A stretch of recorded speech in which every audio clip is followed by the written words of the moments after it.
पुण्याचे बंडखोर उमेदवार कंद यांना सुनेत्रा पवारांनी फोन केल्याची सूत्रांची माहिती। कंद यांनी अर्ज मागे घ्यावा यासाठी सुनेत्रा पवारांचा हा फोन सूत्रांकडून कळतंय। पुण्याचे बंडखोर उमेदवार यांना सुनेत्रा पवार यांनी फोन केल्याचं कळतंय। त्यांनी अर्ज मागे घ्यावा यासाठी सुनेत्रा पवार यांनी हा फोन केल्याची प्राथमिक माहिती सध्या समोर आलेली आहे।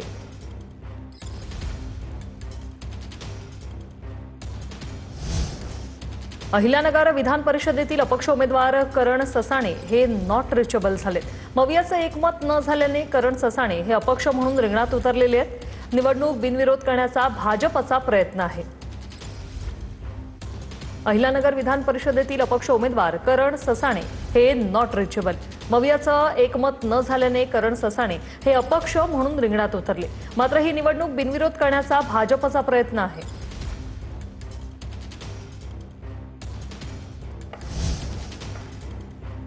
जळगाव विधान परिषदेत बंडखोरी राष्ट्रवादी अजित पवार गटाच्या उमेदवारांच्या मनधरणीसाठी मंत्री गिरीश महाजन हे राष्ट्रवादीच्या कार्यालयात पोहोचले। राष्ट्रवादी अजित पवार गटाचे आमदार अनिल पाटील तसंच पदाधिकाऱ्यांसोबत महाजन यांची बैठक सुरू आहे। महायुतीमध्ये भाजपकडून नंदकिशोर महाजन यांना उमेदवारी जाहीर झाली असून त्यांच्यासाठी मंत्री गिरीश महाजन यांच्याकडून नेत्यांची तसंच बंडखोरांची मनधरणी सुरू आहे। विधान परिषद निवडणुकीत राष्ट्रवादी काँग्रेस अजित पवार गटाच्या 3 उमेदवारांकडून अपक्ष उमेदवारी अर्ज दाखल झालेले आहेत।